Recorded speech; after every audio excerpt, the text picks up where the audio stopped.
আমি পুলিশ হই বা চৌকিদার হই, যা খুশি তাই হই, সরকার আমাকে বেতন দেয় কি জন্য জানিস? তোর মতো ফাউল ছাল বলে বাইরের জন্য।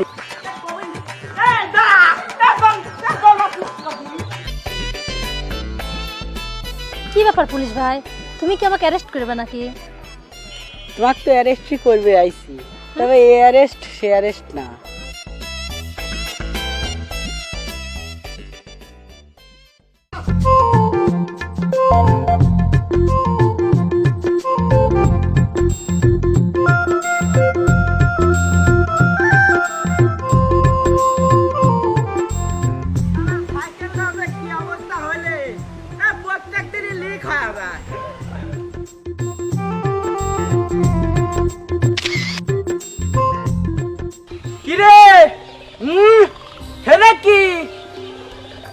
শহীদ মিনারের উপর তোরা কি জন্য উঠেছিস? উরে আল্লাহ রে, আবার দেখ পা জুতা পা দিয়ে উঠেছে। তোকে আমি কি বাড়ি নিবারিব রে? সাপ বাড়ি নিবারিব। আবার কথা কয় পুলিশের সাথে মাত বাড়ি। তুমি আবার কিসের পুলিশ? তুমি তো চৌকিদার, তোমাকে ভয় লাগিছে নাকি? আমি পুলিশ হই বা চৌকিদার হই, যা খুশি তাই হই, সরকার আমাকে বেতন দেয় কি জন্য জানিস? তোর মতো ফাউল ছাল বলে বাইরের জন্য। দাঁড়া আমি আসতেছি, কবেন দিয়ে যাবো রে?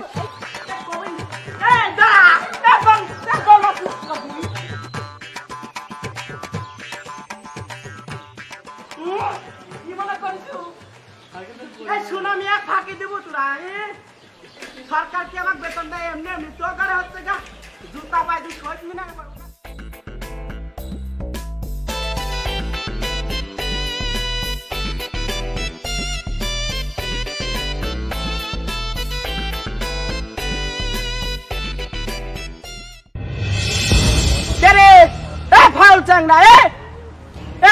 মাটি কাটতেছু কে রে?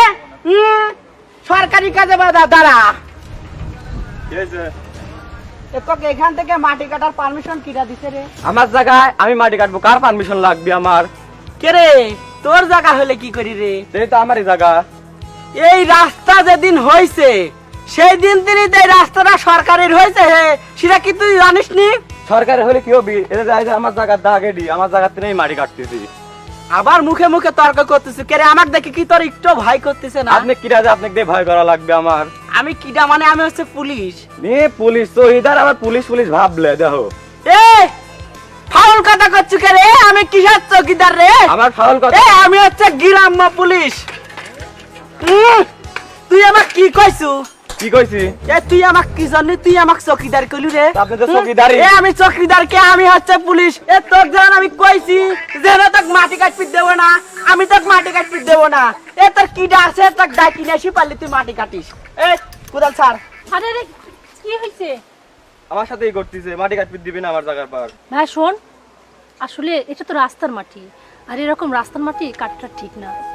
মানে যত সেটা আমাদের জায়গা কেন হোক, তুই একটা জিনিস শোন, এটা তো আসলে সরকারি সম্পত্তি। আর তুই উনার সাথে কেন তর্ক করতেছিস? উনি তো সরকারি লোক। চল তো, আই তো আমার সাথে। কিসের সরকারি লোক? ও তো ইধার। বাহ, কি ভারী মিষ্টি মেয়েটা, কি সুন্দর করে কথাগুলি কয়া গেল। পরানটা একবারে জোয়া গেল রে। আমি মনে হয় প্রেমে পড়ে গেছি। প্রমোশন না হলে পরে তো এসব সুন্দর মেয়ে বিয়ে করা যাবে না। যাই, আমি কি জানি সালটা এত কথা কইলিম। আগে যদি জানতিম জুড়ে এত সুন্দর একটা বোন আছে, তালি পরে কি আর আমি ওর সাথে এত খারাপ ব্যবহার করি? আল্লাহ জানে যে খারাপ ব্যবহার করেছি আমার সাথে কি প্রেম করবে নি। দেখা যাক, আল্লাহ ভরসা, চেষ্টা চালিয়ে যাব। চল চল বন্ধু চল। গ্রামে ফাউল ফাল যে এত ফাউল হয়ে গেছে, এটা আমি আর কি করবো? আমি একা মানুষ, এই সারা দেশ ঠিক রাখবো কেমন করি? এই চৌকিদার শোনো। চাচা ডাকতেছেন? আর কোন না চাচা, গ্রামের মানুষজন যে এত ফাউল হয়ে গেছে চাচা, কি আর কব চাচা? কোন চাচা? তুমি বলে আমার ছাড়ে বলে মাটি কাটা বাধা দিয়ে যাও। আমার জমি, আমার বাড়ি, আমার বাড়ির সামনে তুমি মাটি কাটা বাধা দেওয়ার কিনা? এই যে চাচা, কি একটা ফাউল কথা বলে ফেলালেন আপনি। আমি কি চৌকিদার নাকি? আমি হচ্ছে গ্রাম্য পুলিশ। আপনি আমাকে পুলিশ কই পারেন? ওই লাও বাবা, যে লাউ সেই কদু। একটা কথা গেলেন চাচা, যে লাউ সেই কদু, এটা কোনোদিন হবে পারে না চাচা। লাউ লাউ কদু ওটা সব ঠিক আছে, কিন্তু পুলিশ আর চৌকিদার কিন্তু এক না।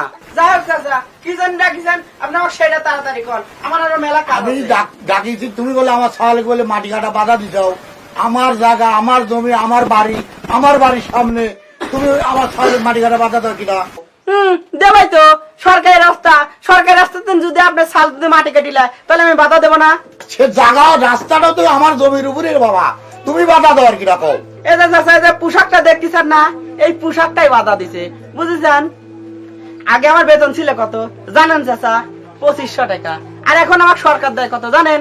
10,000 টাকা। বুঝা লাগে? ঠিক আছে তুমি যাও, আমি তোমার চেয়ারম্যানের কাছে যাবে পারবো না, আমি যাও। ঠিক আছে চাচা, আপনি দেখিলেন, যা খুশি তাই করেন, সমস্যা নাই। এই পরিবারের সবাই এরকম, যেমন বাপ তেমন চাল। আসো মেয়েটা খুব সুন্দর, ফাইন আছে।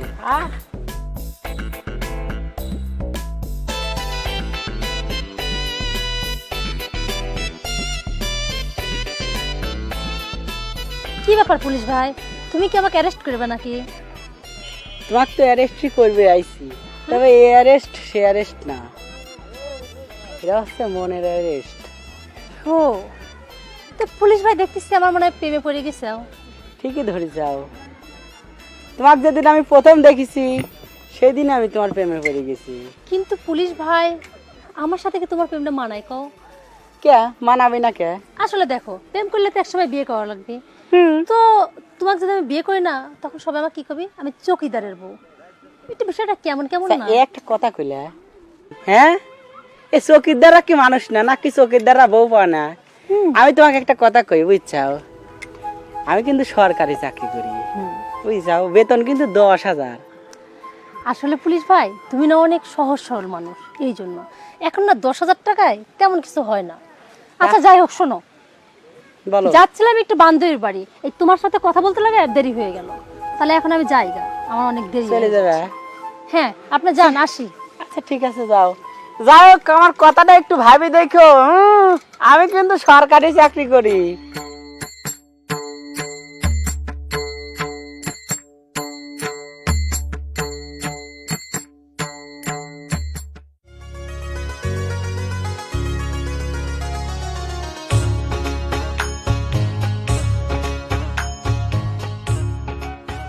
এই যে ফাহিমা, দাঁড়াও, এদিকে আসো। হ্যাঁ, কি হয়েছে কোন? কি করবে বুঝলাম কও? না বিষয়টা, তুমি আমাকে দেখিও না দেখার ভান করে চলে যাচ্ছ কে? না মানে, আচ্ছা কি বলবেন বলো। বুঝবার পারলিম না বিষয়টা, তো তুমি আমি সব মিলেমিশে একবারে একাকার করে ফেলাচ্ছ। আচ্ছা, তোমার ঘরে বংশে সবার মাথায় কি সমস্যা আছে নাকি? কথাবার্তা কিন্তু ঠিক করে কইেন। আরে তুমি খালি উল্টাটা বোঝো কে? আপনার সাথে না কথা কয় ঠিক না, আমি চললাম। ওই দেখ, আবার কি? তোমাকে একটা কথা কবে চাইছিলাম। শোনেন, আমি এখানে আসলে আপনার সঙ্গে দেখা করে একটা কথা বলার জন্য আইছিলাম, কিন্তু আপনার এই কথাবার্তা ঠিক ঠিকানা নাই, এই জন্য আমি কোনো কথাই বলতে চাই না। একটা কথা বললে, আচ্ছা যাই হোক, আমি যা বলছি সব ভুল বলেছি, যাক তুমি কি বলবে চাইছো সেটাই তুমি বলো। না, এখন আর বলবো না, আমরা তো পাগলের বংশ, আমাদের তো মাথা সমস্যা, আর পাগলের বংশ মেয়েকে আপনি বিয়ে করে বউ বানাবেন কিসের জন্য? আসলে তুমি বিষয়টা বুঝতে পারতে চাও না, আমি তোমাকে ওইভাবে বলি নাই, বিয়ে করে বউ বানাবে মানে, তার মানে কি তুমি রাজি হয়ে গেছো? সেই কথাটা আমাকে কবি চাইছিল। হ্যাঁ থাক, আর পাগলের বংশের মেয়েকে আপনি বউ বানাবেন না না, যে রাগ করে না, শোনা রাগ করে না, তুমি রাগ করতেছ কে? হ্যাঁ শোনো, এটা কি চিঠি নাকি? আমার যে- না, এটা আমার পড়ার জিনিস। পড়ার জিনিস।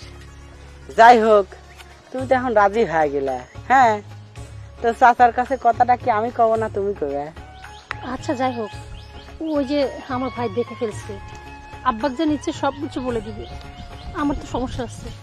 তাহলে এখন তুমি এখন যাও, আমি এখন চলে গেলাম। এই তো বিশাল সমস্যা, আমার তো চাকরিও খাইয়ে দিতে পারে।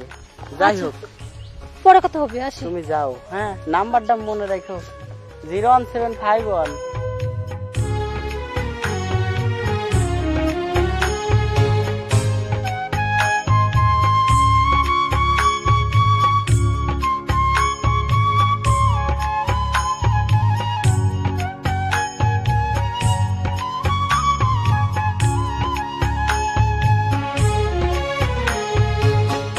আসসালামু আলাইকুম চাচা। ওয়ালাইকুম আসসালাম। কেমন আছেন চাচা?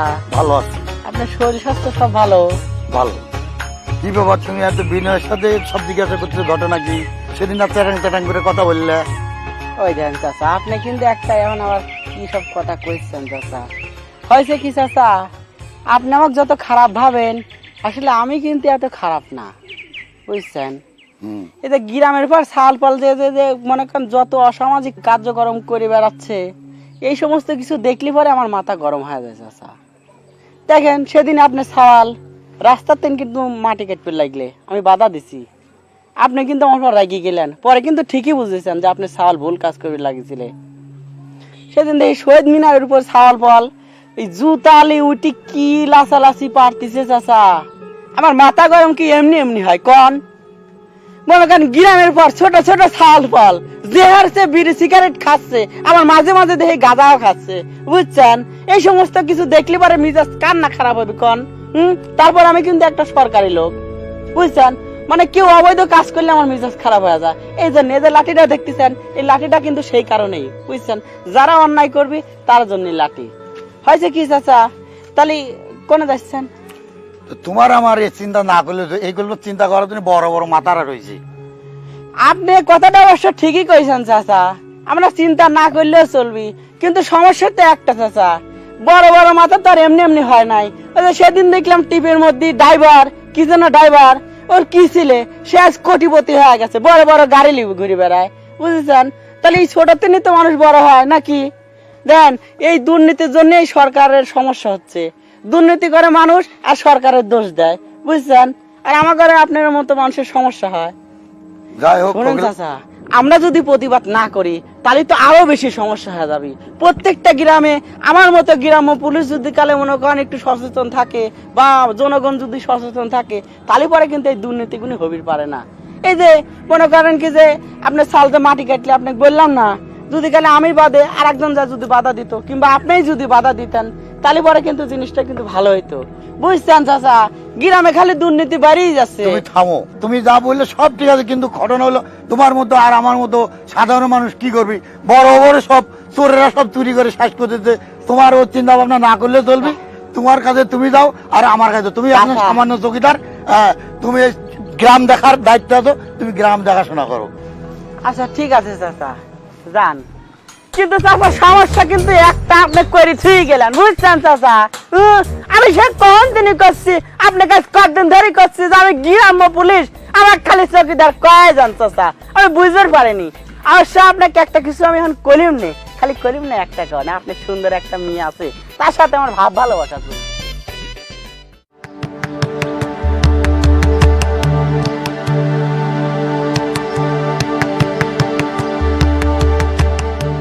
কি আব্বু কাও? কই গেছিলি? এই তো ওই যে বান্ধবীর বাসায় গেছিলাম একটু। তুই বলে বান্ধবীর কথা, বান্ধবীর বাড়ির কথা বলে বলে বলে তুই যাই ওই সোনা চৌকিদার সাথে রাস্তায় দাঁড়াতে বলে গল্প করিস বলে। তোমাকে এইগুলা কে বললো? টিটু কইলো। না আসলে আব্বা, আমি না ওকে ভালোবাসি। ওই সোনা চৌকিদারের সাথে বিয়ে দেওয়ার জন্য তোকে আমি খাওয়াই পড়াই লেখাপড়া শিখে মানুষ করছি। ওই চৌকিদারের সাথে তোর প্রেম করা লাগবে, আর চৌকিদারের সাথে তোর বিয়ে দেওয়া লাগবে আমার। আচ্ছা আব্বু, চৌকিদার কি মানুষ না? আর খারাপ কিসের, ও তো একটা সরকারি চাকরিও করে। আর শোনো, আমি ওকে ভালোবাসি, ওকে বিয়ে করতে চাই। আমি কোনোদিন ওই চৌকিদারের সাথে তোর বিয়ে দেবো না।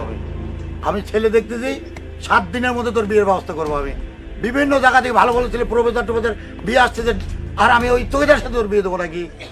শোনো বাবা, বিয়ে যদি করতে হয় আমি ওই চৌকিদারকে বিয়ে করবো, অন্য কাউকে না।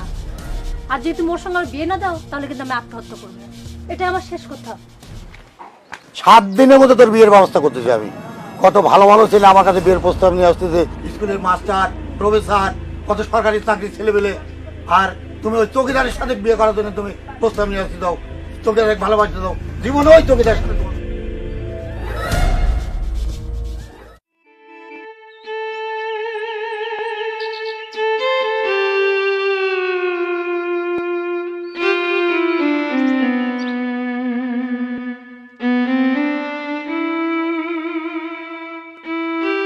আসসালামু আলাইকুম চাচা। ওয়ালাইকুম আসসালাম। আপনি এখানে বসে আমি তো আপনাকে বাড়িতে খুঁজে আসলাম, পেলাম না। কেন, কি ব্যাপার, কিছু বলবা? আসলে চাচা, কথাটা যে কিভাবে বলি তারপরে বলতে হচ্ছে। ফাইমা তো আমার বান্ধবী, অনেক ছোটবেলার বান্ধবী, জানেন তো। ওকে আমি খুব ভালোবাসি। আর সোনা চকিদার আছে না, ওর ব্যাপারে আমি সব কিছু শুনছি। ও আমার কাছে সব কথাই শেয়ার করে। আর আপনি তো দেখছেন যে আপনার মেয়ের কি অবস্থা। ও আজ 2 দিন ধরে না খেয়ে রুমে পড়ে আছে। আপনি তো ওকে খুব ভালোবাসেন, তাহলে ওর কষ্টটা আপনি কিভাবে মেনে নিচ্ছেন? আর তাছাড়া সোনা চকিদার তো সরকারি চাকরি করে, ও যে চাকরিটা করছে সেটা সরকারি। আমিও আজ 2 দিন থেকে এই নিয়ে খুব চিন্তা ভাবনার মধ্যে আছি। তারপরে তুমিও বলছো, বিষয়টা আমি একটু ভেবে দেখি। আসলে চাচা, এত না ভেবে আপনি একটা কাজ করেন, আপনি সোনা চকিদারের সাথে ওকে বিয়েটা দিয়ে দেন, কারণ ছেলেটা খুব ভালো। আমার একটাই মেয়ে, আমার অনেক আশা আকাঙ্ক্ষা ছিল। ছোটবেলায় ওর মা মারা যাওয়ার পর থেকে আমি ওর মা, আমি ওর বাবা দায়িত্ব পালন করছি। লেখাপড়া শিখে আমার চিন্তা ভাবনা ছিল একটা সরকারি চাকরি ছেলে দেখে আমি ওর বিয়ে দেবো। এখন যেহেতু ও চকিদারকে পছন্দ করে আর তুমিও বলছো, আমি একটু ভেবে দেখি। আচ্ছা ঠিক আছে চাচা, তাহলে আসি। আসসালামু আলাইকুম।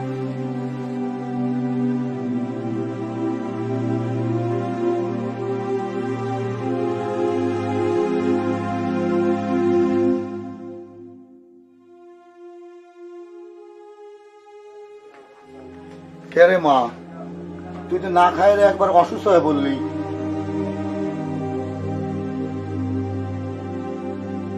আমি অনেক কিছু ভেবে দেখলাম, তোর সুখই আমার সুখ। ছোটবেলা তোর মা মারা যাওয়ার পর থেকে মা এবং বাবার দায়িত্ব দুইটাই তো আমি পালন করছি, কারণ তার জন্যই আমি তোর কোনো কথার অবাধ্য আমি হতে পারি না। আমি সোনা চকিদারের সাথেই তোর বিয়ে দেবো সিদ্ধান্ত নিয়েছি। তুই সোনা চকিদার আমার সাথে দেখা করতে বলিস। সত্যি? হ্যাঁ সত্যি। তুমি সত্যি কথা বলো তো? হ্যাঁ সত্যি। তুই সোনা চকিদারকে আমার সঙ্গে সাক্ষাৎ করতে বলিস। আচ্ছা আমি ঠিক দিন আছে। তারিখ ঠিক করে ওর সাথে তোর বিয়ের ব্যবস্থা করবো। আচ্ছা পরে আবার মানে সিদ্ধান্ত পরিবর্তন আরে করবে? পাগল না, বললাম তো আমি তোর বাবা, আমি তোর মা। ঠিক আছে বাবা, আচ্ছা ঠিক আছে। আমি ওকে আজকে দেখা করতে বলবো।